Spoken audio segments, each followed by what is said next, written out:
Hello, everyone. My name is Christiana Ellis, and I am the author of Phyllis Esposito, Interdimensional Private Eye, which you can see the cover of right there. And this is a science fiction, fantasy, detective story that takes place with a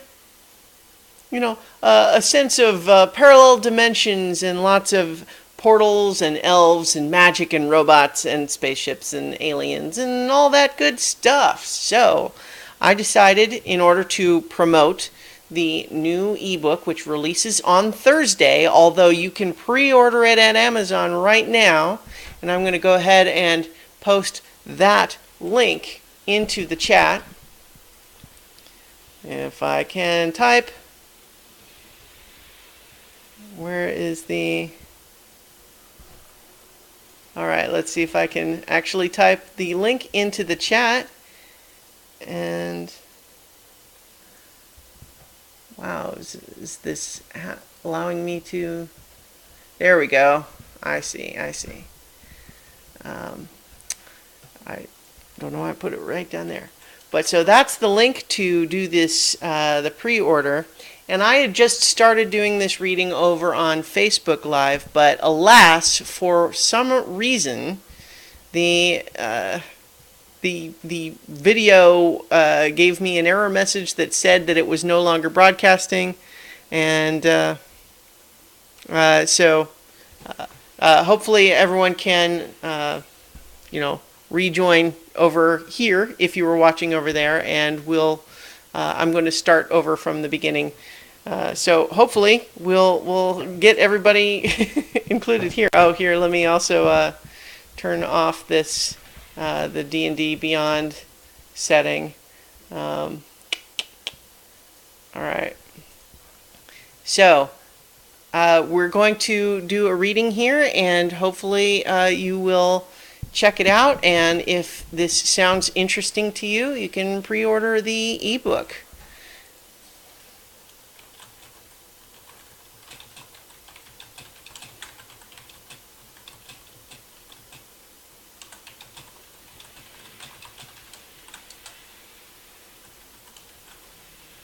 Alright, sorry, I'm trying to make sure people know that I moved my stream over to here from Facebook.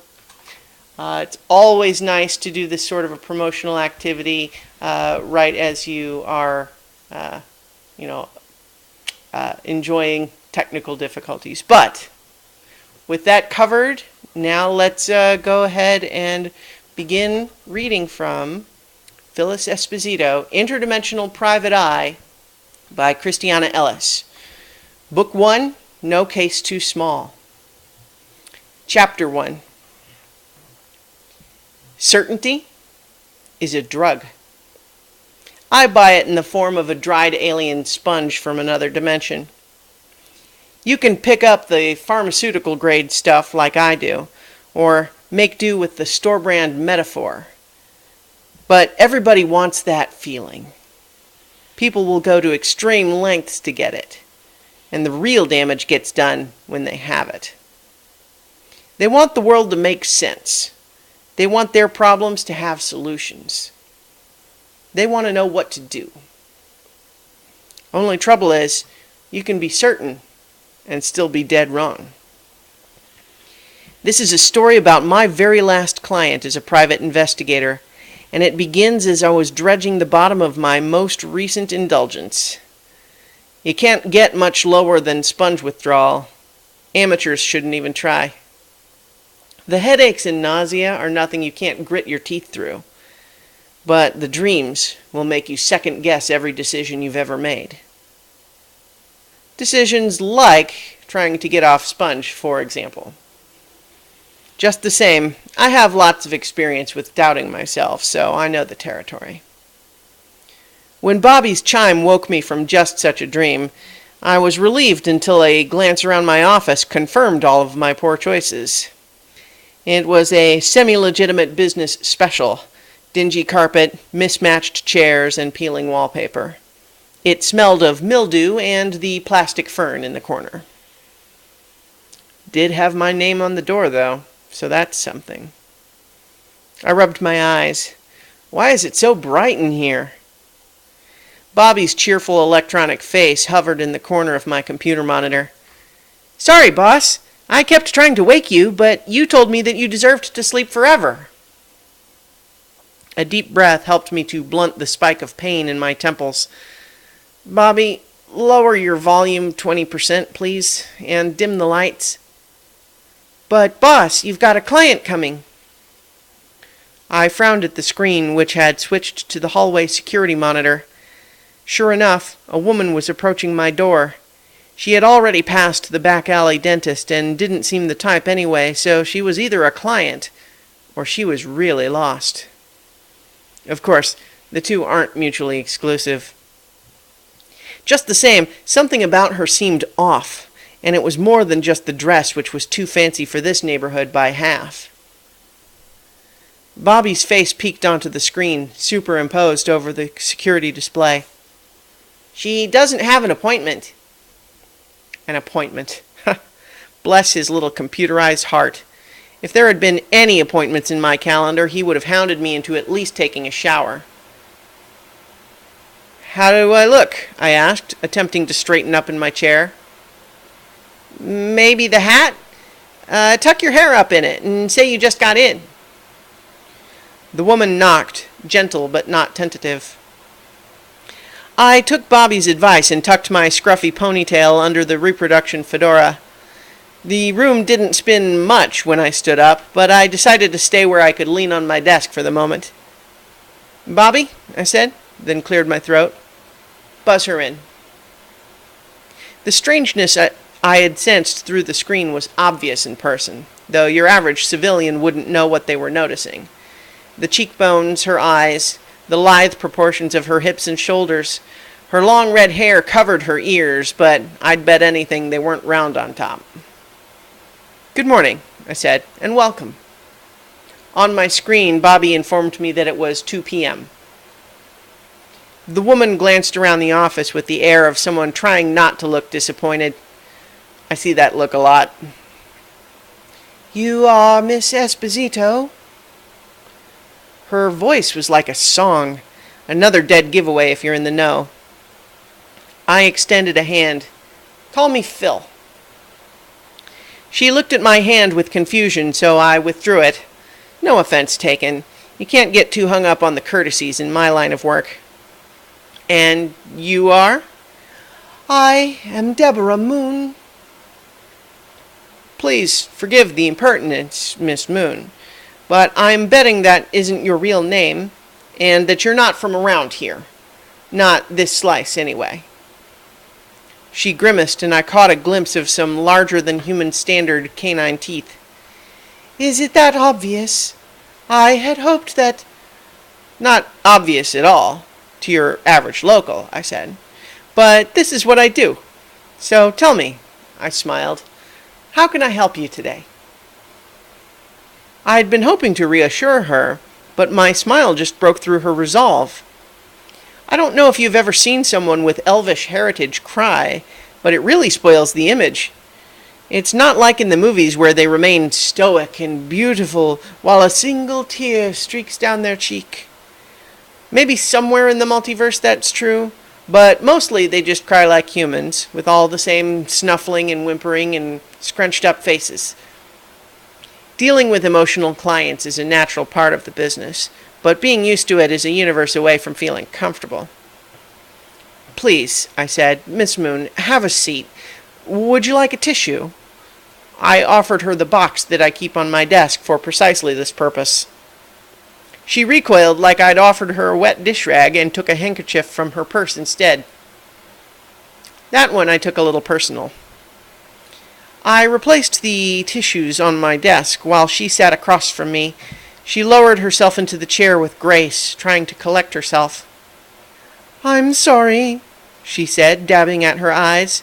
I thought I could maintain my dignity even now. Her makeup hadn't smeared in the least. I wondered if it was a glamour. That's perfectly all right, Miss Moon, or whatever you prefer I call you. The red in her eyes cleared in seconds. I suppose keeping things from you would only slow your investigation in any case. I am Debralia Moonglow, and as you suspected, I am not from this plane of existence. I call them slices, I said. But sure, I figured. How did you come across? Accident? Magic? I believe it was magic, she said. We paid a goblin to make the arrangements, but a wizard was present at the portal. I hoped my irritation didn't show. Magic cases are a pain in the ass. You said we. Husband? My brother. She took a deep breath, straightening up in her chair. By now I could no longer tell that she had been crying. He had some trouble at home, and we needed to leave. The goblin promised to transport us both, but even though we stepped through the portal together, Allurian did not arrive with me. I waited for hours, but he never... Her voice caught, and she stopped speaking rather than risk more tears. How long has it been since you came through? 3 days. I didn't know what to do. Did you try to contact the goblin? He gave us an amulet that he said would allow us to speak with him, but it didn't work. I'm not surprised, I said. We've mostly got technology in this slice. Magic stuff sometimes goes wonky. She opened her purse and dug around inside. I still have it, if that would help. I had already been playing things out in my head. Have Eddie Truth scry out the slice she came from. Head over there to see if her brother really just hung back to let her go on without him. Maybe track down this goblin. But then, Miss Debralia Moonglow handed me the amulet, and it was a USB thumb drive. Huh, I said. What is it? She asked. Do you recognize it? I hate to break it to you, I said, but this is no magic amulet. What do you mean? The she-elf's tone was more irritated than disappointed, though heaven forbid she so much as furrow that delicate brow. It is clearly otherworldly. I turned the amulet over in my hands, giving it a closer look. I'm no enchanter, but as far as I could tell, it was an ordinary thumb drive, made of red plastic and a standard USB port on the end. Someone had drilled a hole through the casing and run a bit of twine through to let it be worn as a necklace, but otherwise you could buy a dozen just like it at the local gas station. It is otherworldly, to you, I said. Here they give these things away for free at trade shows. I bet you that goblin has a whole crate of these things back in his cave. He did not live in a cave. He had a storefront in town where he sold scavenged items. It was a proper business, though, to be sure, he had illicit activities on the side. I raised an eyebrow at that. It was unusual, but hey, it's a big multiverse. Room enough for goblin entrepreneurs, I suppose. In any case, I continued, I would bet that he has a bunch of them and he gives them out regular to people he's transporting, which means that scrying's probably not going to help us. Too much interference. It is useless, then. Well, I wouldn't say that. I leaned around the side of my computer looking for a free port. It's just not magical. Here they're used for storing information. It's probably blank, but who knows? Maybe it wasn't a scam after all and he put his contact instructions on it. I found an open port, and after flipping the drive over 3 or 4 times, it finally slid into place. Bobby, take a look at and see what's on this drive. Sure thing, boss. Booting it up right n... His face froze and his voice trailed off, taking on a more electronic tone. Bobby? Nothing. I frowned and reached for the mouse. The cursor moved, but clicking did nothing. Then the screen went blank, and the thumb drive exploded. It made a pop like a firecracker, and I felt the vibration through the desk as a spray of green sparks erupted from the side of my computer. Miss Moon yelped and leaped out of her seat, turning a backflip and landing in the far corner of the room. Less graceful, I fell over backwards in my chair. Once I righted myself, I saw that the sparks had ceased, but now my carpet was on fire. I climbed to my feet and began stomping out the flames. It didn't take long to extinguish the smoldering fabric, but I was not looking forward to having this conversation with my landlord. Maybe I could move my desk on top of the burnt patch. Boss? The computer had rebooted. Bobby's face, returned to normal, hovered anxiously above the desktop. Bobby, what the hell was on that drive? It was a virus like I've never seen, boss. I barely had time to get into safe mode. Miss Moon made her way back to the desk. Miss Esposito, I'm beginning to suspect that you do not know what you are doing. I took a deep breath and adjusted my fedora. I may not know what's happening yet, ma'am, but now I'm interested. And that's chapter 1. Let me drink for a moment and welcome those of you watching. Just as a reiteration that this is my book, Phyllis Esposito, Interdimensional Private Eye, which is now available for pre-order on Amazon. The link is in the chat. I'll just post that one more time, just in case it was not on the screen for you before. And I am doing a reading from it just to, help promote it and have a little bit of fun on a Sunday afternoon. So I'm going to be reading a few chapters, and I think that between each chapter break, I'm willing to chat a little bit. So if you guys have questions or comments that come up during the reading, I will address them at the next chapter break. But for now, let's move on to chapter 2. I took the case. First, I reassured her that I did, in fact, have both experience and a license. She contracted my services for a probationary 3-day period, after which we would renegotiate based on whether or not she was satisfied with my progress. She didn't bat an eye at my rates, even though I had padded them a bit to cover my burned carpet. Of course, when I asked how I could reach her, she gave me a room number at the Ritz-Carlton. For only being in town 3 days, I'd say she moves pretty fast. No way she was telling me everything, but that's nothing new. I'm not her damn shrink. Clients pay you to dig up the dirt that they want dug up, and tunneling out of bounds is a good way to get fired. My job was to find her missing brother. Anything beyond that was none of my business. So it was time to hit the street. Now, you might be thinking that my client should know which slice she came from, but it doesn't really work like that. Do you know the coordinates for your little piece of the multiverse? A lot of slices don't even know about other dimensions. Not everybody is lucky enough to have a portal generator with a digital display embedded in their arm like I do. It didn't come cheap, believe me. Unless you're a multiversal physicist or a jump technician, or you're rich enough to have one on your staff, you would probably have no way to know which slice you're in. Honestly, unless you do a lot of slice hopping, you don't especially have any reason to know. Tracking down just the right slice is a bit like finding one specific letter on one specific page in one specific book in an entire library. I might find 100,000 slices that were almost the one Miss Moon came from, but they wouldn't have her missing brother in them. I might even find some that have her brother, but he'd be sitting down to lunch with that slice's version of his sister, and they would have no idea what I was talking about. Seem hopeless? Welcome to how I earn a living. It had been too long since the initial transfer to pick up portal residue at the site, so my best bet was still the thumb drive. Or at least the charred, deformed bits of what had once been the thumb drive. I recovered all the pieces that I could find and used a pair of pliers to put them in a plastic bag. Scrying is usually my go-to for anything involving a magical slice, but the virus on this one might be easier to track. For that, I'd visit my computer guy. After a quick shower, I dressed for the cold. Heavy wool coat, scarf, the works.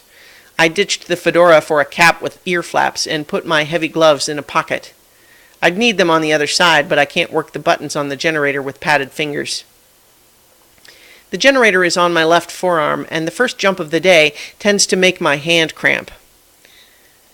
I took a couple of cleansing breaths and stretched out my fingers, working each joint, before programming the coordinates. First the slice, then the spatial. The buttons used to beep when pressed, but that was non-ideal for close surveillance, so I figured out how to disable the sound. Now, however, each number entered tingles my fingertips like static electricity. I should probably get it serviced. A quick signal ping verified that the destination was unobstructed, so I pointed the emitter at the wall of my office and opened the portal. Portals come in all shapes and sizes, depending on the method you've used to create them. Some might look like a swirling vortex or a cloud of mist. Some of the machine-based devices will have a chamber where whatever is inside just seems to fade out of existence. Magically created portals will sometimes have literal doors with knobs and everything. Mine aren't fancy, but that's how I like it. Simple, functional, predictable. If you've ever seen one of those old-fashioned roll-up window shades, then you've got the idea. No hocus pocus to obscure the view. You just open a window into the next room and walk through it. Through this portal, I saw a motel courtyard that would not have looked out of place in my slice. Cars in the parking lot, street lights, a row of identical doors. The brand names were different, of course. I quite liked a variety of blackberry soda that they sold in those vending machines.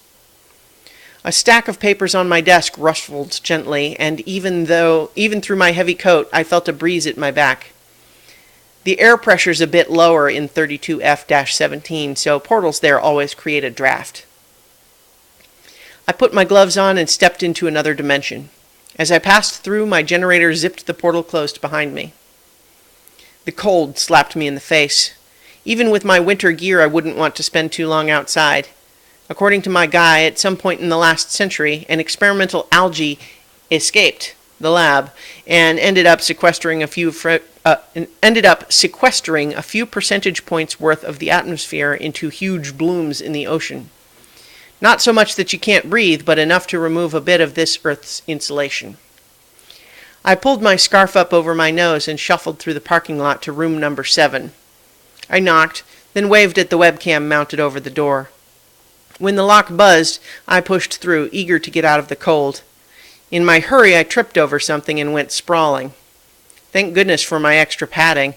I would not have wanted my exposed skin to touch anything in that room. The place was filthy. When I turned to look, I had tripped over a pile of empty pizza boxes. "Smooth as always, Phil." "Screw you, Fox." I struggled to my feet and pushed the door closed behind me. Inside, it was still cooler than comfortable for me, but it was warm enough to unzip my coat and remove my gloves. I placed them back in my pocket and turned around. The room was a maze of stacked electronics, computers, stereos, hairdryers, you name it. Not just this room, either. He'd bought out the whole motel and knocked out the walls between each room, creating a long, shallow warehouse of crap.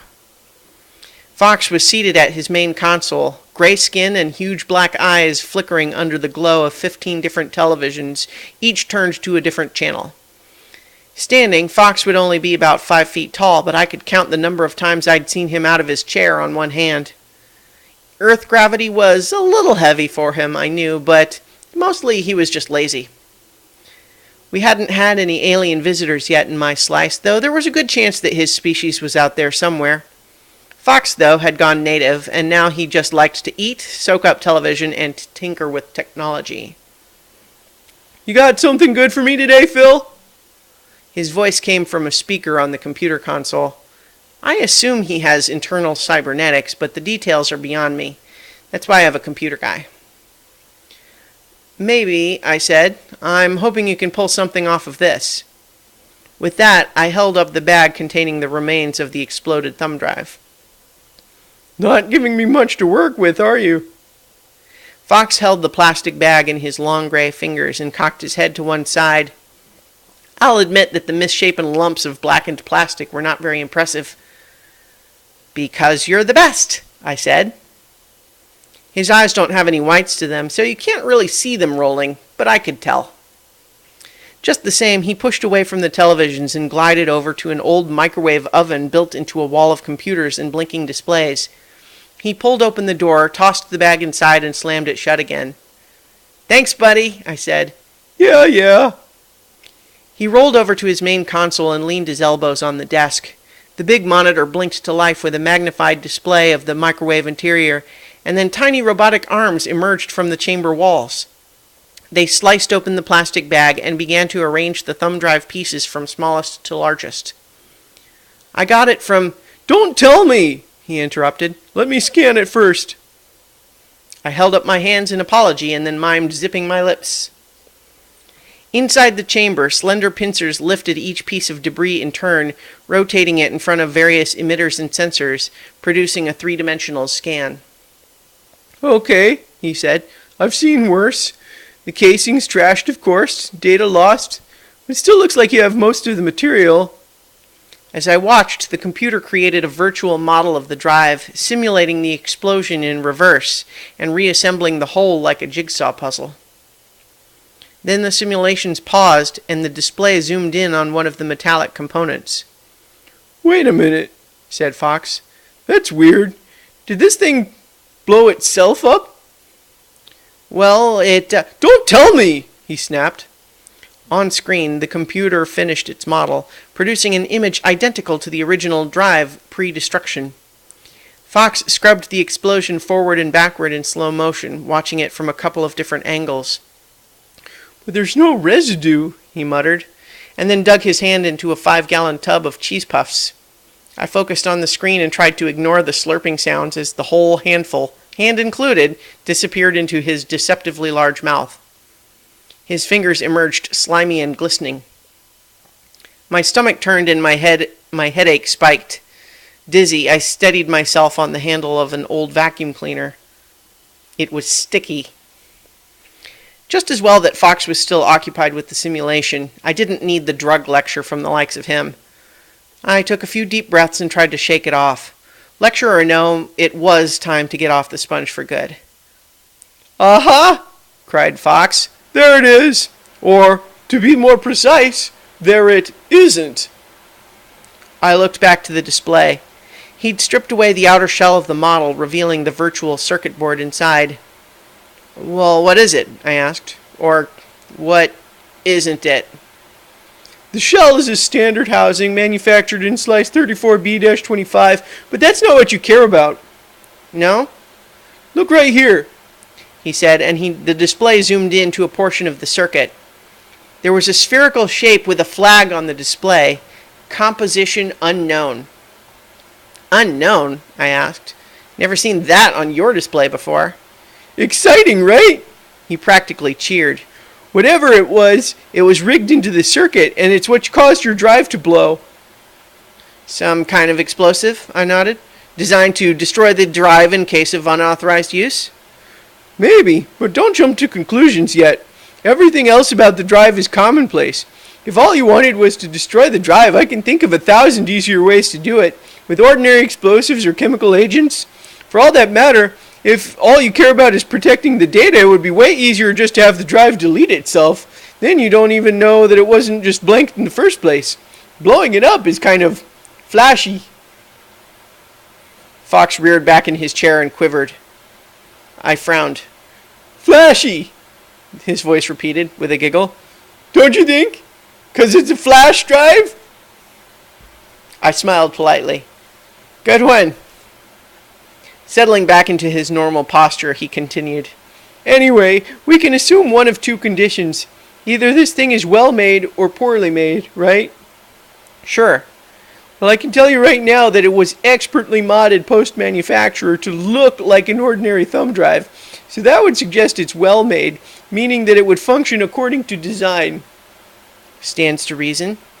"The way I see it, this device did two things very well. One of them intentional, the other incidental.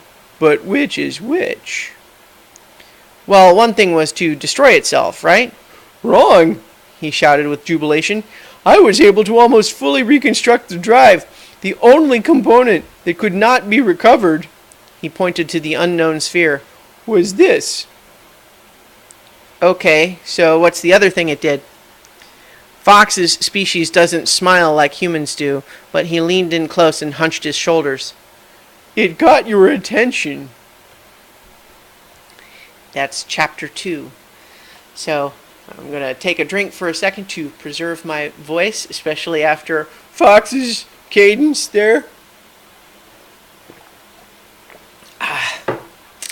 Trivia point, Fox named after Fox Mulder, due to, I hope, obvious X-Files connection with a gray alien there. So, let's move on to chapter 3. Even though Fox couldn't tell me where the drive had come from, his discovery of the mystery component gave me a new avenue of inquiry. I've been working on my database for a long time, he said. There's stuff in here that would match your blast pattern, but it would need a chemical catalyst, not electrical. There's stuff in here that wouldn't leave residue, but you'd need a bigger piece of it to create the energy of your detonation. Whatever that little blob was weird. Could it have come from a slice where the laws of physics are different? I asked. He shrugged. Insufficient data. I thanked him anyway, and he returned the drive pieces to me, now sealed in a block of transparent plastic. It's not exactly in mint condition, he said, but this should prevent further depreciation. I'll keep the database pinging some of the more distant nodes, let you know if I turn up anything. Back outside, I purchased a Berrybo soda from the vending machine and opened up a portal back to my office. Walking into a warm breeze brought a smile to my face. Fox was disappointed because in his sphere, the world of technology, weird meant difficult to find. In another world, however, weird meant unique, distinctive, interesting. Fox's discovery had put scrying back on the table. It seemed that I would be paying Eddie Truth a visit after all. Back in my office, I dropped off my coat and gloves, retrieved my fedora, and then, out of sheer habit, slipped a single gold coin out of the stack I kept hidden inside my secretly hollow coat rack. I was halfway out the door before I remembered what the coin was for. I cursed under my breath. Eddie Truth was my sponge dealer. For a moment, I considered whether I really needed to quit today. After all, would Eddie be offended if I didn't partake? Maybe, my hangover offered, you get the dose, just to be polite, and then you throw it away afterward. I can be pretty good at lying to myself, but even I wasn't going for that one. With a deep breath, I slipped the coin back into its hiding spot. My headache thanked me by going to double time with the pounding. I left my office again and locked the door before I could change my mind again. Ordinarily, I took a portal to visit Eddie in slice 87C-12 because that's where the sponge comes from.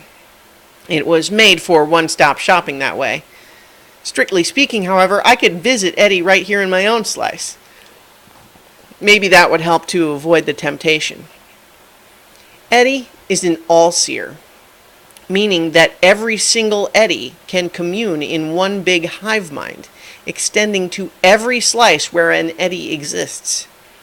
While scrying itself is a basic spell for anyone with magical aptitude, your range can be limited by a lot of factors. It's like trying to tune in a fuzzy television channel on an old antenna. All seers have the premium satellite package. I gritted my teeth and whined like a stubborn toddler. The 87C-12 Eddie had a much nicer place, and I could take the portal straight there. Visiting my slice's Eddie meant taking the bus. Really, the bus is fine. Mass transportation is the lifeblood of any city. The only real problem is that I'm a huge hypocrite and don't enjoy being reminded. Living in the city, all my essentials are usually within walking distance. Going anywhere else, I'm taking a portal straight there. So, yeah, it's easy to think of the bus as for other people. You know, people who don't have a personal portal generator embedded in their arm. In my slice, however, Eddie lives in Little Narnia. Don't get any ideas about divine lions, though. The only talking lion I ever met was a real jerk. We're pretty hip to the multiverse around these parts, but in more of a we don't hide in a bunker and question the very nature of our existence way. doesn't mean that the average Jane is okay with having a cyborg live next door. As a result, immigrants and visitors from other slices tend to cluster. With so many outsiders in such a small space, the portal situation could get out of control fast. If you think a traffic jam on the highway will make you late, try getting cut in half by some jerk who didn't check the clearance before jumping. So, to cut down on the number of bisected citizens, the city instituted wards that prevent portals from forming within certain high-traffic areas. It's very inconvenient, but it keeps people safe. That's the official reason, anyway. I'm sure it's mostly true, but it is also true that the portal-free zones tend to be in the lower-income neighborhoods, and that buying an exemption license from Town Hall costs more than most people make in a year. Too rich for my blood, that's for sure. So, when I stepped through my portal, I was only arriving at the downtown transportation hub. It was an old building built for buses and subways. Their sole concession to interdimensional travelers was a blank wall with vertical stripes every 3 feet or so. Each section had a number and a sign with spatial coordinates.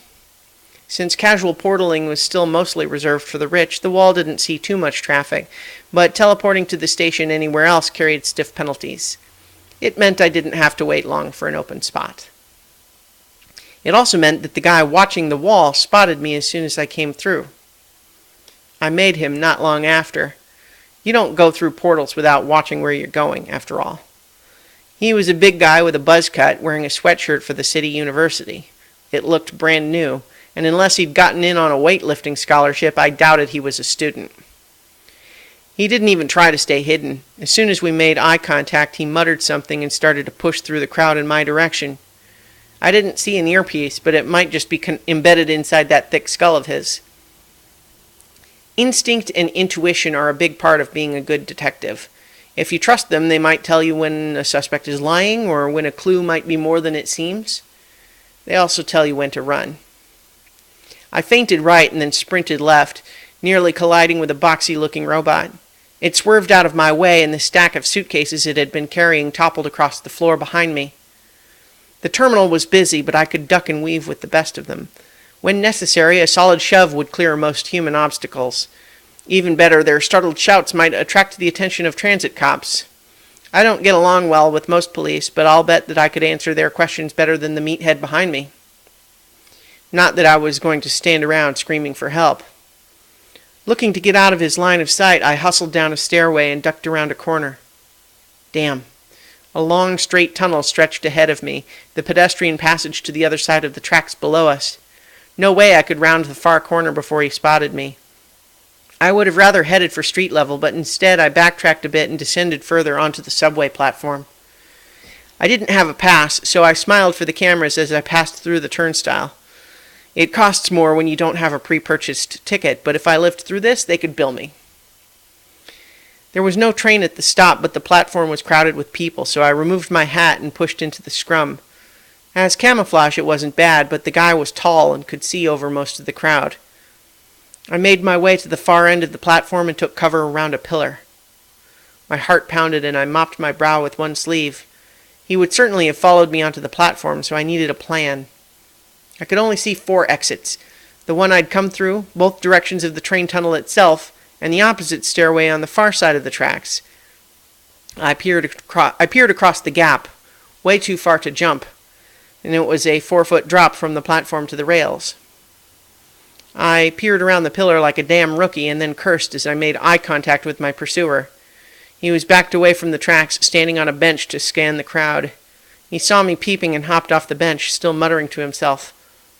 Just when I was starting to think I might need to risk crossing the tracks after all, the train arrived, all sleek and shiny in the spots not covered with graffiti. As soon as the doors opened, I dove through the crowd, shoving my way upstream. People trying to get off were pissed, but when you aren't worried about being polite, people will usually get out of your way. I had hoped that the doors on both sides of the train would open, allowing me to pass straight through and leave from the other side of the platform. As luck would have it, though, I was now trapped on the train. The muscle was just outside the car, making his own way through the crowd. A woman cried out as he shoved her to the ground. I turned and ran back along the length of the train. There were no doors between cars, but the interior narrowed to allow a hinge in the floor and flexible walls. I hopped over shopping bags and startled feet on my way to the rear of the train. A chime sounded over the intercom and the doors started to close. I pressed ahead to the narrowing gap and ducked through. The rubber gasket seal caught my foot as it closed around my ankle. I stumbled onto my hands and knees, but my foot pulled free. I stood and looked back at the train just in time to see the guy's furious face through the window while the train pulled away. I laughed. I've always wanted to try that. Feeling pretty pleased with myself, I dusted off my hands and turned around just in time to see two more guys in sweatshirts. "Damn." "We got her," muttered one of them, while the other guy took a swing at me. It must have been a good swing, because my face was damn sore when I woke up. That's chapter 3.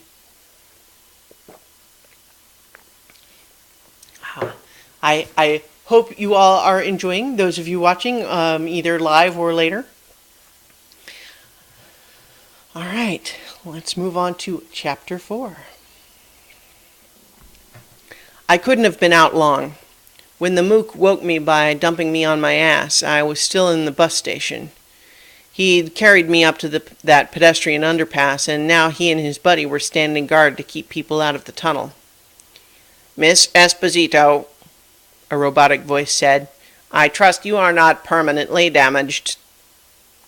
I blinked away the fog, but my right eye stayed squinty. Excuse me. I probed my swollen cheek with one hand. "Pretty sure I'll live," I said. A slender humanoid robot stood over me, hands folded behind its back. Its face was nothing more than a single red light where a human nose would be. I decided to call it Rudolph. "Thanks for your concern," I added. "I'm sure you were really worried." "Now that you are awake," it said, "I would like to ask you about this." It held out a hand and showed me the plastic brick that held the pieces of the USB drive. Bastards must have riffled my pockets while I was out. "More precisely," the robot continued, "I want to know who gave it to you." I hesitated. They knew about the drive, but not about the elf? Interesting. "Bought it online," I said. "I collect busted-up electronics. In fact, if you'd be willing to jump in front of the next train, I'm sure I could make it worth your while." The robot's head rolled back for a moment, the way a human might look at the ceiling in exasperation. Now that I thought about it, a lot of its gestures were emotional, inefficient. That could mean that it was an AI with really subtle programming in human body language, but in that case, why no face? No. My best bet was that the real Rudolph was elsewhere, driving this clanker by remote control. "It doesn't have to go this way, Miss Esposito," said the robot. "My associates only used violence because you attempted to escape before I could speak to you." "Next time you need to reach me," I said, "make an appointment with my assistant." "Oh, yes," it said, looking at its empty hand like I might consult a tablet. "Your office at 2347 Highsmith Avenue? We decided that a neutral location would suit us better. Until we achieve mutual understanding, that is." "Is knowing my address supposed to scare me?" I asked. "I'm in the book." The robot crouched, lowering its red light face to my level. "Someone gave you the drive, and we want to know who. This antagonism, while perhaps understandable given your temperament, will not serve you well in the long run." It stood up again and glowered down at me. "Need to find someone?" I laughed and slowly climbed to my feet, leaning against the tile wall. "Maybe you guys need to hire a detective." The robot cocked its head. Even when I was standing, it had a good 18 inches of height on me. "Would that get the job done?" "That would be satisfactory. Tell us, and we will make it worth your while." "Well, I'm on another case at the moment," I said. "But if you'll just give me your name and your contact information, I'd be happy to get back to you once I'm free." There The robot trailed off and raised its head like it was listening to something. Then it looked down at me again. "We shall speak more on this at another time, Miss Esposito." With that, the robot took off down the tunnel, running with long, athletic strides. One of the goons knocked me back against the wall when he pushed me past me to follow. Once I was alone, I heard the crackle of the transit cop's radio. I considered following my assailant's example just to avoid being detained, but then thought the better of it. I'd taken a shot to the face, and a pretentious robot had stolen my only solid lead. If I was going to salvage anything about this situation, I would need to take advantage of one or the other of the two greatest motivators in all of human history: laziness and frustration. The first thing I did was to dump myself back on the ground. I held my head and tried to look woozy. It wasn't as difficult as I would have liked. That ape really packed a wallop. Ugh. And I dropped not a moment too soon, because at that moment a lady transit cop entered the tunnel from the station, running, with one hand holding her radio and the other on her gun's holster. I moaned as she approached, and sure enough she stopped and knelt by my side. "Ma'am?" She placed a hand on the side of my arm, and I looked up at her. "Are you all right?" The cop was young and excited. Not great for the laziness front, but perhaps better for frustration. "Oh," I moaned, "I think so." I tried to stand up and wobbled. The cop, I spied a glance at her name tag, Officer Guinness, offered me an arm to steady myself. "You missed them," I said. "They'll be out on the street by now, long gone." She set her jaw and turned longingly towards the far end of the tunnel before looking back. "Did you see who attacked you?" "Everything's fuzzy." The performance included my best impression of struggling through a mental fog. "But I'm sure I could pick them out if I saw their picture." I tried to meet her eye, but she was still staring down the tunnel, eager to move on. I stumbled, forcing her to support me. With a sigh, Officer Guinness grabbed the radio at her shoulder. "Guinness reporting in. I've got an assault victim here. Looks like bruises. Possible head injury, but mobile." "Roger," said the radio. "We don't see anybody on this end. Looks like they got out to street level." Guinness nodded, then turned back to me, eager for any lead. "I'm sorry, what was that you said? You saw them?" I nodded. "I can see them in my head, but it feels like a dream. It's fading. If only I could see a picture of them, it would help me hold on. If you had maybe a security camera at the turnstile or something, I'm sure I could pick them out." "Great," she said, then pulled on her radio again. "Victim says she can identify the attackers on security camera. I'm bringing her to the control room." On the way there, I made up a story about a necklace I'd inherited. That's what I was coming into the city to sell, you see. That's what the criminals had stolen. I hadn't wanted to sell it, sentimental keepsake and all, but times were tough these days. This elicited all of the sympathetic noises that I had hoped for. She may not have been able to catch the bad guys by running them down, but now, by God, she would help me in this way instead. And help me she did. As it turned out, the sweatshirt goon squad had neglected to purchase subway tickets before pursuing me onto the platform. Not only could I pick them out in the crowd, but I had close-up shots of each of them, complete with facial recognition software. Well, hello, William Evans, Sal DaCosta, and David Barty. While Officer Guinness was bent over her tablet entering her report, I surreptitiously snapped a couple of screenshots with my phone. To my surprise, the robot didn't show up on any of the security footage. I thought back to the train platform. It would have had to run by at least 2 of the cameras to reach the blind hallway where they questioned me. Did it have some sort of cloaking ability? I suppose it could have a portal device like mine, but that would put this guy into a much higher income bracket. In any event, when I told the cop that I needed to go home and rest, I didn't get much argument. I probably could use the rest. I had just been punched unconscious after all. Just the same, I don't like being interfered with and intimidated. If these guys wanted to steal my one real clue, I'd just have to start digging up their dirt instead. That's chapter 4. I'm out of practice with these long readings. Does a number on my voice. But hopefully we can resume here in just a second. All right, so Chapter 5. Hey, boss! I winced and pulled the phone away from my ear. Bobby's voice was too loud over the speaker. It had taken me forever to configure that setting, and now for some reason he had reset himself to the default. I looked up those names you sent me, he continued. Only David Barty has a current address listed. The others haven't had anything in their directory since addresses on their arrest records from 4 and 5 years ago, respectively. That's okay, I said. Send me over the address on Barty. I was a little disappointed that Bobby dug up the intel so quickly. I'd found a little diner a few blocks away from the bus station and settled into a corner booth. That plus a cup of coffee and a bag of frozen peas for my face didn't have me in any hurry to move. Just the same, I paid for the coffee and the peas, waved off the waiter's concern, and hit the streets once more. I might have enjoyed staking out the guy that hit me, but of the 3 henchmen, David Barty was the one that I ditched on the subway train. That also made him, of the 3, the only one that had screwed up. Maybe I could use that. The police, of course, would be looking for him too, but they would need a warrant, so I might just get to him first.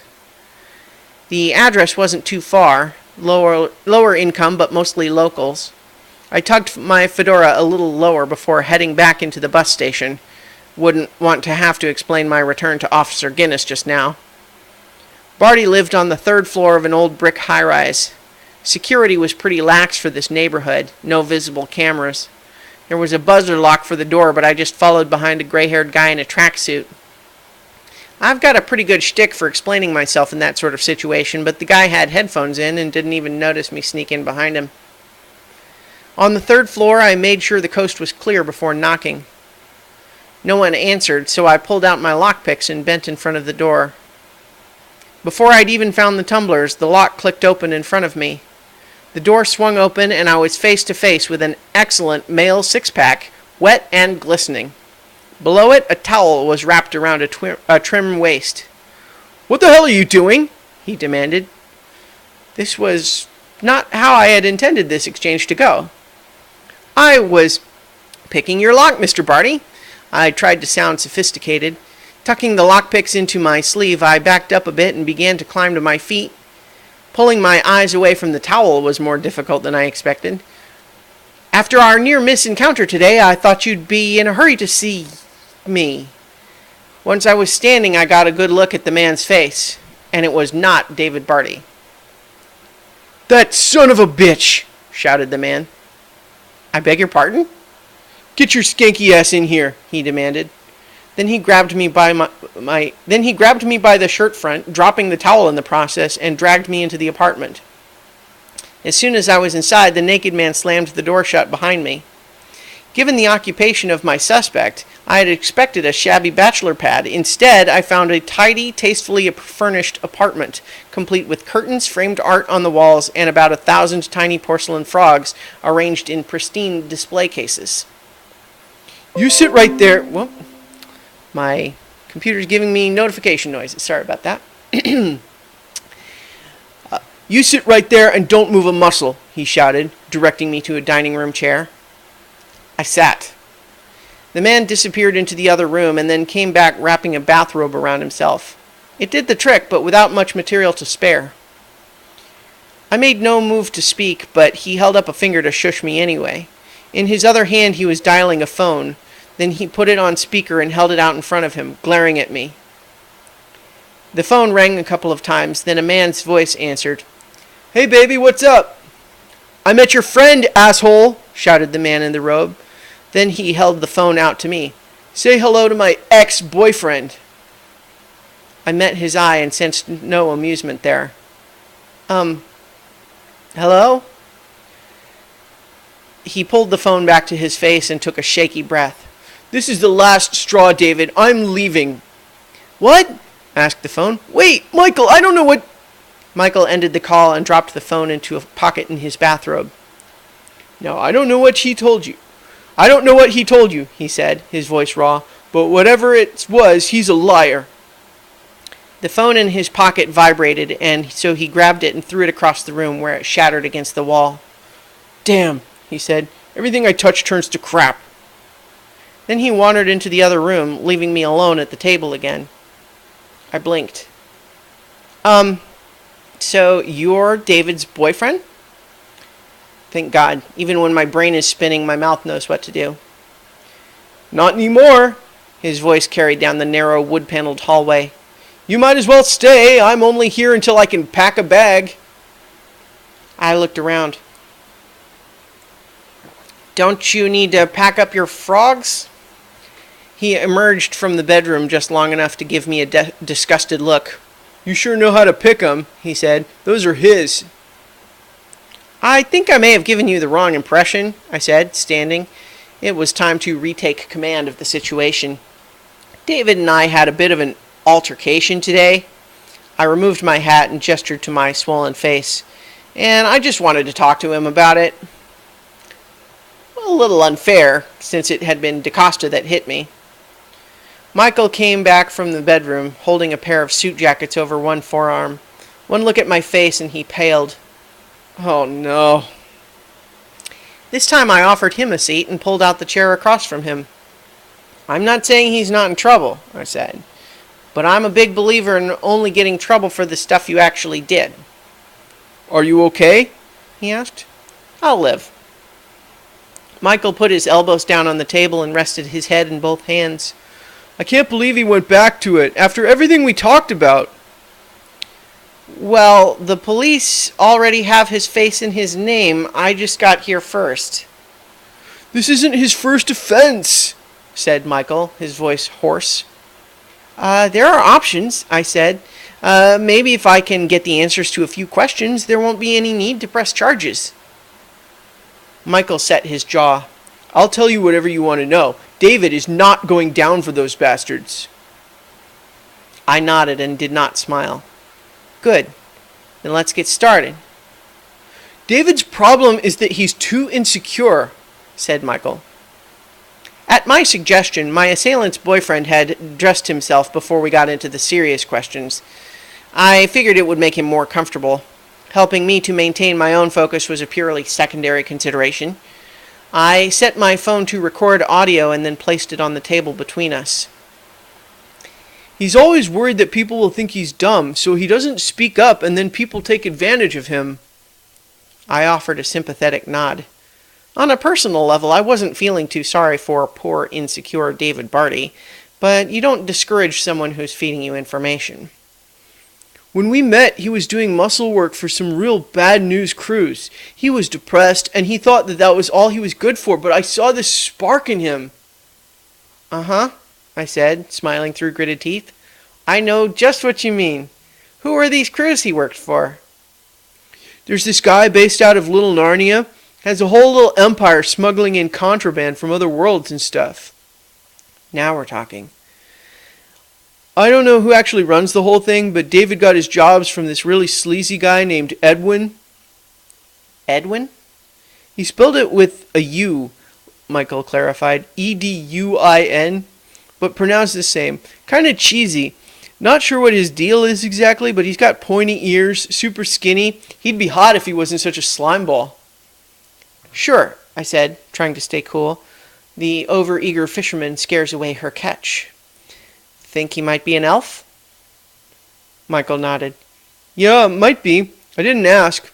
Always tried to avoid him as much as I could, but I met him a couple of times with David. Where's this guy hang out? He runs a club, Crossover. Gets a mix of people from other worlds and locals who want to meet people from other worlds, if you follow me. I think I do, I said. I'm guessing this place might sell a lot more than drinks once you get into the back room. You guessed right, Michael huffed. At first, David said he was just working security like a bodyguard or a bouncer. But sometimes he'd come back with bloody knuckles and he wouldn't want to talk about it. Do you know if this Edwin character ever used a robot? Remote, like a drone? He frowned. A drone? No, definitely not this guy's style. He didn't have his cell phone even. Then his eyes widened. Wait, there was this one guy. We were interrupted by a sound of a key in the lock. I cursed under my breath. The door opened and David Barty entered, holding a bottle of wine. Michael, are you here? Can we talk? When he saw me sitting at his dining room table, his jaw dropped, and so did the wine. Luckily for their security deposit, it thumped onto the hardwood floor and rolled away, intact. The look on his face turned on a dime from stupefied to enraged. What are you doing in my apartment? He roared. I hopped out of my chair and retreated, putting the dining room table between us. Michael stood as well. David, calm down. What did you tell her? His face was very red now, complete with bulging vein in his forehead. I will admit that I was terrified. I can be a scrapper, but trapped in a small private apartment with two guys that had 100 pounds on me each was not a situation that inspired confidence. I backed up another step, bumping against a display case. Thankfully, my good old mouth's instincts kicked in. Hold it there, Mr. Barty. You don't want to do that. Oh, yeah? He laughed, advancing another step. And why not? Good question, I thought. Then I had it. Taking a step to one side, I placed both hands on top of the display case behind me. We wouldn't want a rain of froggies now, would we? I gave the case a shake to show I was serious, and several of the tiny figurines wobbled. One of them, a little frog in a raincoat, tipped over. His eyes went wide and the blood drained from his face. No, don't. I reached into the case and grabbed the fallen statuette. Very cute, I said, holding it up to the light. I examined the base. Oh, and it's a limited edition, too. He held up both hands as though he were just placing them on an imaginary table. Just put down the frog, and I'll let you walk out of here. I don't think you're in much of a position to negotiate, Mr. Barty, I said. After all, this is just one frog of many. I gestured to all the other cases. You strike me as a man with a lot to lose. David, Michael shouted, just listen to what she has to say. Barty was still breathing hard, coming down from the burst of adrenaline, but he nodded. Okay, first, I said, you have a seat. I pointed to the chair that I had abandoned. While he sat, I moved around toward the door. Now, it just so happens that you're a lucky man, Mr. Barty, I said. Not only have you got a boyfriend looking out for you, but it turns out you didn't let your boss down today after all. He furrowed his brow. What do you mean?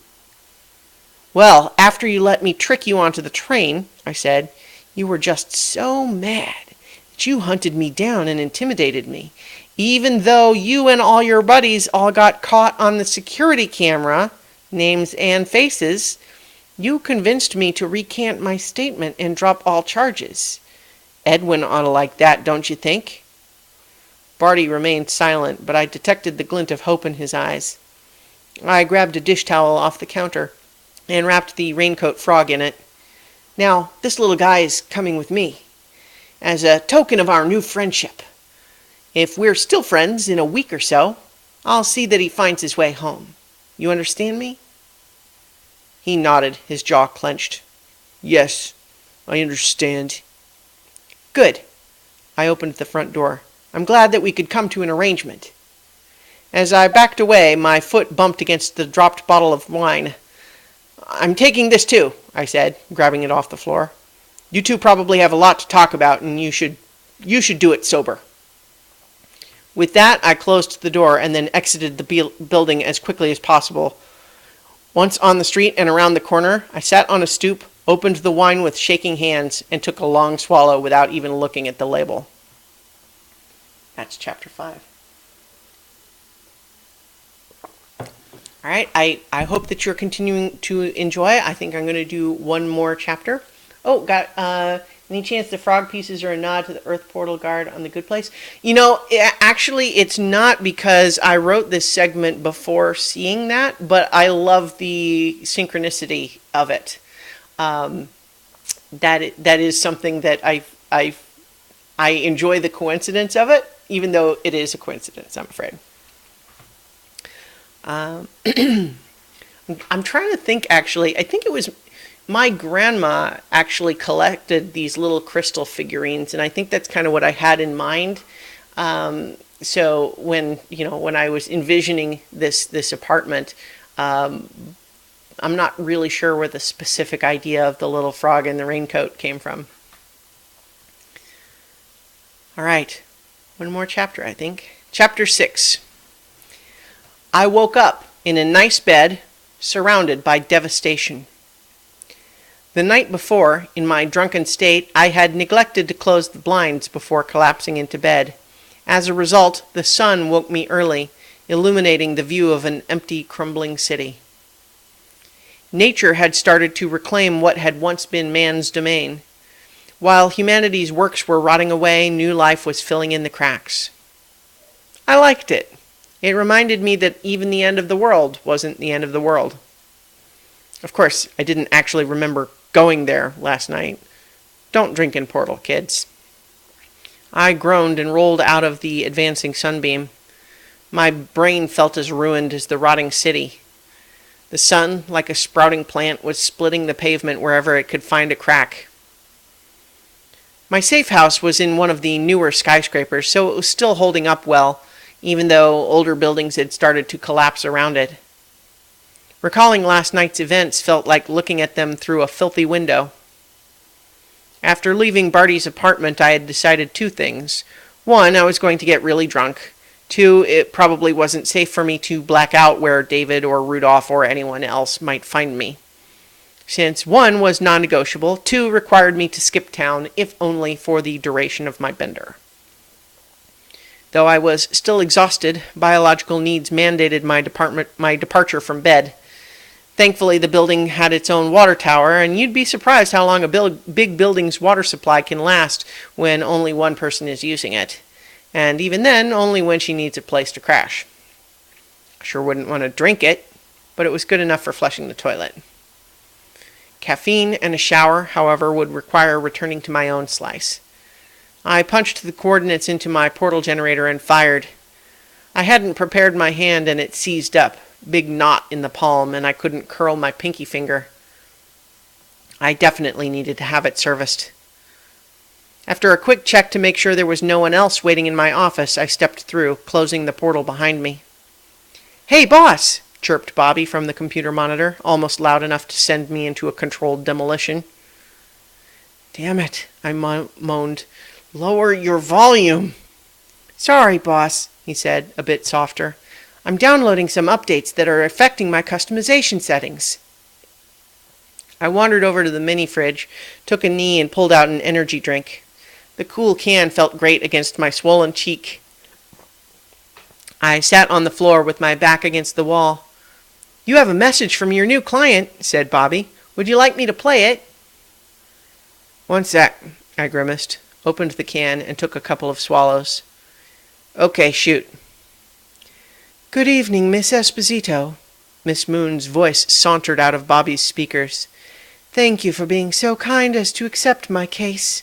However, my circumstances have changed, and I regret to inform you that I no longer have need of your services. Further, as per the terms of the contract we signed, I am discontinuing our arrangement within 24 hours of initiation, meaning that I consider our business concluded. Thank you for your time." The message clicked off. I considered throwing my beverage across the room, but then decided to finish drinking it instead. "Gosh, boss," said Bobby. "Too bad for us, but I guess she must have found her brother."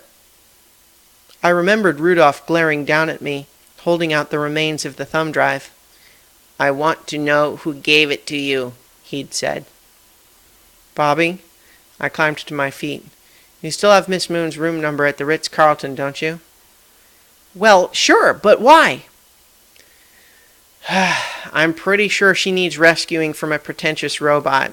And even if I'm wrong, no way she's getting out of this without at least paying to fix the hole in my carpet." It took half an hour to clean myself up and then opened a portal. I didn't want to be seen leaving my office, but I also didn't want to be intercepted at the bus station, so I opened the portal to the end of a blind alley downtown. I had the coordinates from a time that I had been coming the other direction in a hurry. When the portal opened, a garbage bag that had been leaning against the wall tumbled into my office and onto the floor. It remained intact, thank God, but the coast was clear, and I grabbed the garbage and carried it back into the alley along with me. From there, it was a short cab ride to the Ritz-Carlton where Miss Moon had been staying. On the way, I stared out the window, my head pounding. This morning's hangover carried more than the standard amount of guilt. I should have let Miss Moon know that someone was looking for her as soon as I crossed paths with Rudolph the red-nosed robot. But hey, maybe I was worried over nothing. Maybe she just genuinely wanted to fire me. I closed my eyes and thumped my head against the window of the cab. The driver dropped me a block away from the hotel, and I made my way to one of the side entrances in case someone was watching the main lobby. She was supposed to be in room 454, so I decided that the stairs offered the best discretion-to-effort ratio. On the 4th floor, I emerged from the stairwell on the wrong side of the building. I started toward her room, but then stopped when the hair on the back of my neck stood up. Down the hall and around the corner, I heard the distinctive sound of a police scanner. It was clear, muffled only by the fancy hotel carpet. My stomach sank. So much for the "she found her brother" hypothesis. Damn! I needed a closer look, but with police presence in the area, I didn't want to be drawn into their investigation if I could help it. I retraced my steps and snagged a bathrobe and a towel from a housekeeping cart. Back in the stairwell, I removed my hat, shoes, and socks. Donning the bathrobe, I tucked my spare accessories inside, securing them with the robe's belt. Then I rolled the cuffs of my pants up to my knees and wrapped the towel around my head. Just a guest returning to her room from the pool. I just hoped that this hotel had a pool. Making my way back down the hallway, a police officer stopped me before I could reach the room. "Crime scene, ma'am," he said. "My goodness, what happened?" "That's confidential, ma'am. I can't let you through this way." "But my room is that way," I protested. He hesitated, then looked down at my waist. The shoes and hat underneath my robe made me look a little thick around the middle. I just hoped he wasn't one of those guys who wants to feel pregnant women's bellies. After a moment of deliberation, he relented. "Okay, ma'am, but hurry on through." Passing room 454, I tried to keep my gawking in civilian rubbernecker mode. A pair of detectives were standing nearby. They stopped talking and glared at me as I passed, so all I saw was the doorway. It was enough. The door had been smashed in and spattered with blood. I made myself scarce, exiting the hotel with all speed. My stomach turned, a combination of guilt and panic with a dash of last night's alcohol. I tried to walk it off, navigating the city streets in no particular direction. It was important not to get emotional, said my brain to my racing heart. Jumping to conclusions might just make a bad decision worse. What had I actually seen? What did I know, and what was just speculation? I knew the door had been smashed open, splintering and bending the door frame, so the door had been closed at the time rather than secured with a chain or privacy bar. She probably didn't know her attacker. I knew there was blood, but I did not know whose. I had seen both uniformed officers and detectives, but no coroner. No Miss Moon either, of course. She could be dead, missing, or simply in police custody for questioning. The police would know, but could I find out without involving myself in their investigation? Hell, since she had called me in the last 24 hours, the police would probably be contacting me sooner or later anyway. And since she had used that last call to fire me, they might have more than just a casual interest. I also knew that a robot, or more likely a drone, had expressed an interest in her. It hadn't known who she was yesterday, but may have found out in the meantime. Further, it was willing to use violence. What it wanted her for was still unclear. My only lead on the robot was a possible connection to a club called Crossover and a portal smuggling racket. Still no lead whatsoever on her missing brother, and my only physical evidence, the ruined USB drive, was stolen by the robot. There were too many unknowns. Chasing down my lead with the wrong idea could burn the trail and leave me with nothing. To get ahead of this thing, I would need to know more about what had happened, and that meant heading back to the hotel. I skirted the police in the lobby and caught one of the desk staff heading out for a smoke break. $20 earned me a little more information. There was a noise complaint from the 4th floor, he said. This lady who calls says the people in the next room are slamming things around and making a racket. She said they were moaning, and the implication we got was that the noise was, enthusiasm, if you get me. She didn't sound worried or just pissed and like a little grossed out. Wanted us to make them keep it down. Since she made it sound like they were wrecking the furniture up, we sent a manager, and then he says he found the door smashed open, blood on the carpet, but no one in the room. I was relieved to hear that she was not confirmed dead, but assaulted and missing wasn't exactly peachy either. And here's the weird thing, he continued. We have security cameras in the hallways, but none of them saw anything. No one are coming or going from that room at all since last night. Rudolph hadn't shown up on the bus station cameras either. But if he had used stealth, would he have been able to disguise Miss Moon too? Maybe they didn't go through the hallway at all. I knew better than most what portals could do. This block was warded, though. Anyone trying to portal in would need to be able to bypass the encryptions. And if they could teleport right into her room, why smash the door? Something else was bothering me, too. Wait, I asked, this all happened early this morning? Yeah, the complaint came in around 6 a.m. I pulled up my phone. Miss Moon's voicemail had come in at 5:13 a.m. My assumption had been that Rudolph, or whoever had attacked her, had forced her to make that call. Now it sounded like she'd fired me before the attack. Did they make her call and then just hang out in her hotel room for 40 minutes before starting to fight? That struck me as unlikely. Perhaps something else had made her call me, and then the attack was unrelated? I thought again about the narrow window of time between the two events and had a sickening thought. Rudolph had tried to find her before, through me. Then she had called me from her hotel room and was attacked less than an hour later. I'd been bugged. That's chapter 6. So, I'm going to once again post the pre-order link for the ebook in the Twitch chat, just in case you came in and joined since the last time it was posted. And I don't know, those of you watching it live, you want to hear one more chapter, or are you convinced? I could probably do one more. Yay! All right, yes, please. I will do so then. So, let's go ahead and move on to chapter 7. First step, get rid of the phone. Living without my phone would be inconvenient at best, and I didn't even know for certain that it was the source of the leak, and yet I had to do it. The phone would be the simplest to compromise. I figured they got to it while I was unconscious at the bus station. I hopped through 7 or 8 random slices to cover my trail, and then dialed up my post-apocalyptic safe house. After removing the battery and SIM card, I tossed all 3 onto the bed. If I needed it again, I'd know where to find it, but for now I needed it on another plane of existence. Another few jumps brought me to a beach where I promptly waded into the ocean. I hoped that it would short out any tracers they might have placed in my clothing. I made another 10 hops before returning to my office in nothing but my underwear, soaked to the bone. I felt more naked without my hat than without my clothes, but the good thing about wearing a reproduction fedora is that it can be, well, reproduced. Hey, boss, chirped Bobby. Too loud again. How'd it go with Miss Moon? I punched the wall. I'll confess, it hurt. That doesn't seem good, said Bobby. It wasn't good. Rudolph had known my office address, too. After all, I'm in the book. Bobby, disconnect from the internet. Then print a hard copy of all your notes since Miss Moon's first visit.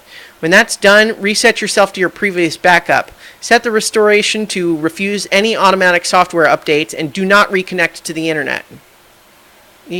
Yes, boss, Bobby said. Printing? Is it really that serious? It's worse, I said. I keep my bug detector wand in a safe in the closet to minimize the chance that it could be tampered with. It might be better to rent one from an outside source, but this would do for now.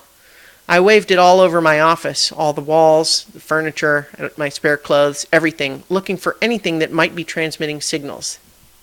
Nothing. Hopefully it had been in the phone, or one of my other measures had taken care of it. Just the same, I'd have to be more careful. They would know, I know. Either their signal would have cut out, or they would have had a perfect tracker showing them all of the things I had just done, trying to get rid of trackers. "Printing's done," said Bobby. "Starting restoration now." The screen went blank, and I removed the Ethernet cable from the back of the computer. Seeing the scorched ports just reminded me of the stolen USB drive. Rudolph hadn't expected me to give up Miss Moon. The shakedown was all a play to put a tail on me, and I'd fallen for it. I had an impulse to punch the wall again, but my hand still hurt from the last time. What was more, if Rudolph and the sweatshirt squad used my phone to track her location, then that meant they weren't the reason she fired me. Something else must have happened. Client's brother missing. Client missing. Possibly injured, possibly dead. My only physical evidence was stolen from me. My trail had narrowed dramatically. All I had left was the one name and one place. Edwin and Crossover. I had the who and the where. I even had an inkling as to the what and the why. I did not have a good how. Under normal circumstances, if I needed to stake out a club, I would just do it. This time, however, the bad guys already knew my face and my name. Even worse, they probably knew I was coming. Not a good way to begin an infiltration. I could get one of my contacts to go in, do a little recon in the nightclub, but after my stellar handling of the last 24 hours, I was wary of involving any more people than necessary. It occurred to me that I could just call the police. After all, I was technically withholding information already, and it wouldn't take much for them to charge me with obstructing justice. They'd never make that stick, of course, but they could use it to take me out of the game for a few days. No, the law would trace Miss Moon's phone calls to me soon enough. When they caught up, I wanted to have enough information to buy myself out of anything they might try to pin on me. Besides, if the city police busted in the front door of Crossover, they would just spook the bad guys into disappearing. They'd get nothing, and Miss Moon, if she was still alive, would be gone forever. Disguises can work in some slices, but in this one, everyone and their cousin have got facial recognition software.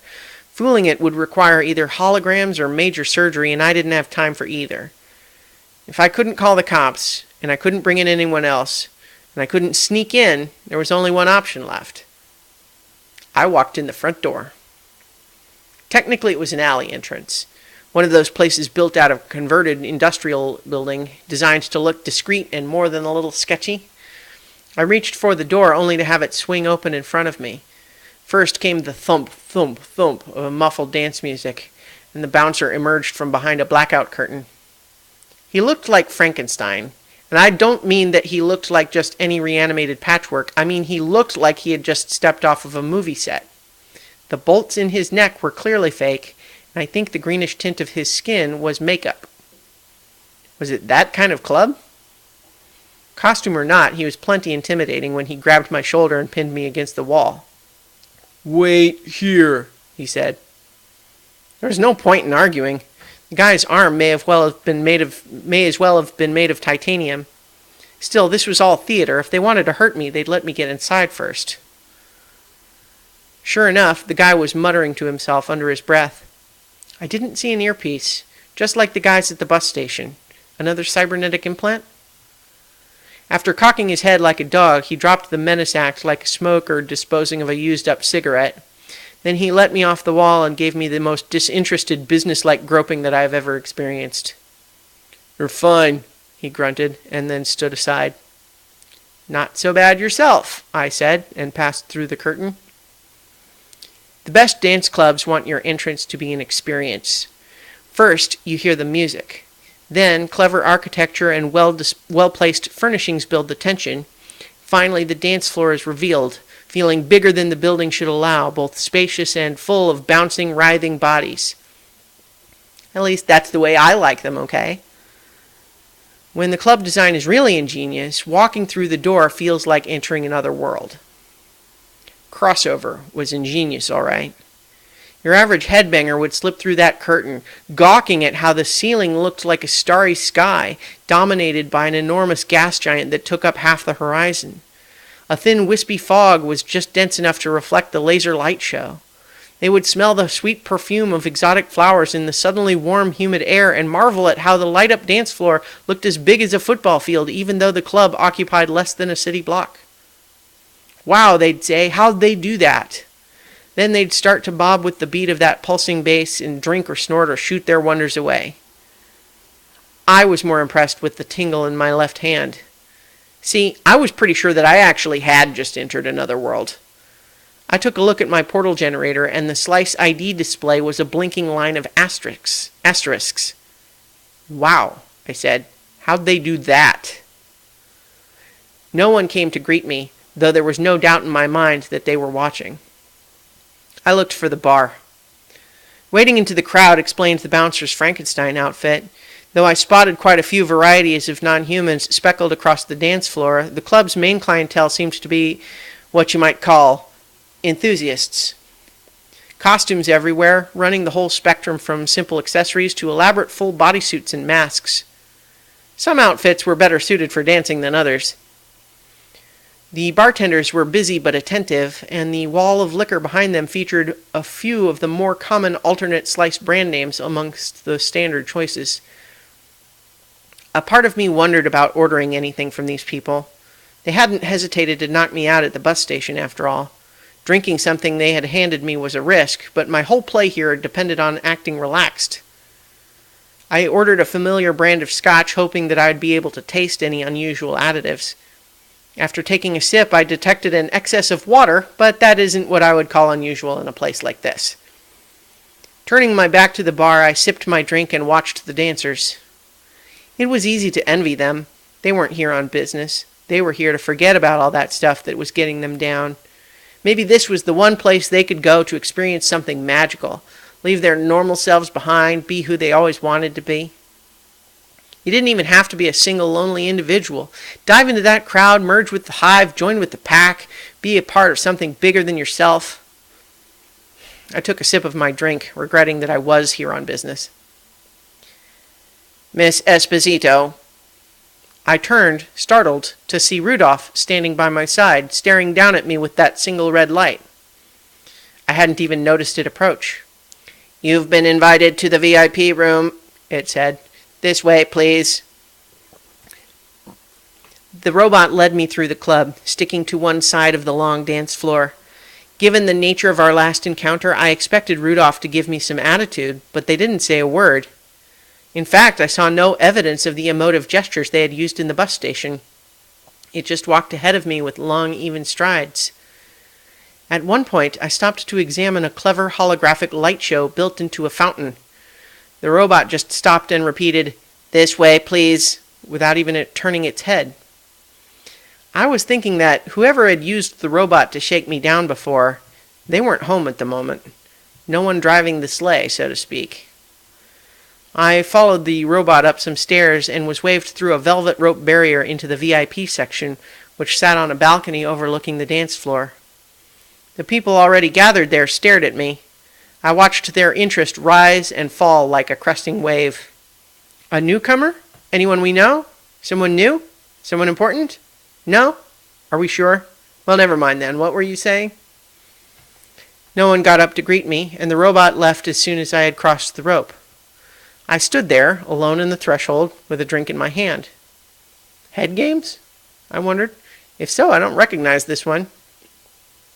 Just when I was about to break and introduce myself to the other VIPs, I received a tap on my shoulder. I turned to see a skinny little guy who looked like he needed a fix of something. Sweaty, shaky. Hey, he said. Boss wants you in the other VIP room. Ah, I thought. Not a new head game, just a poorly played one. The skinny guy led me back down the stairs and into a long hallway. At the end, past some extremely sketchy bathrooms, we passed through a door marked Employees Only. We entered a lounge with thick black plush carpeting, gaudy paisley wallpaper, and a mirrored ceiling. Yuck. The change in decor was startling, and sure enough, my fingers were tingling again. I checked my portal generator, and the display now showed a row of upside-down sevens. In the lounge, 3 couches sat around a low coffee table, which featured an impressive variety of drug paraphernalia in assorted states of use. On the couches was a less impressive variety of exactly the sort of people you would expect to find sitting around a table like that. Edwin reclined on one of the sofas with one cowboy-booted foot up on the table. I had no trouble recognizing him. Michael had described him as pointy ears, super skinny, really sleazy. When he spoke, I added, "Voice like a weasel," to the list. "Miss Esposito, so good to meet you," he smarmed. "I'm sorry about the misunderstanding with the VIP invitation. Those robot contraptions are so appallingly literal." He was smiling now, but I detected a redness in his cheeks and a bit of roughness in his voice.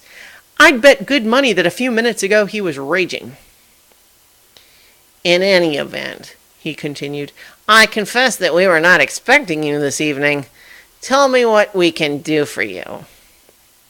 I would have tipped my hat at this point if I hadn't had to throw it in the ocean. This was irritating, but I kept my cool, going for a nonchalant lean instead. "I think you've got a solid organization," I said. "I want to know if you're still hiring." That's the end of Chapter 7. So, I think I might do another reading at some point in the future, but I think I will draw it to a close for today.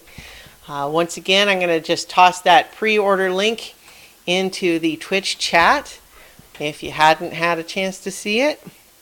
And this book is something I'm very proud of. It is definitely a full novel length. It's, I believe, 454 pages by sort of like standard measures. 463 is actually what the Amazon page describes it as. But of course, since it's an ebook, it's like depends on what font size you view it as. But so the part that I've written here is just getting started, and I hope that you'll check it out and enjoy it, and then help me spread the word. And so I'm going to go ahead and sign off for now, but thank you for watching, and I'll be back streaming something else sometime soon.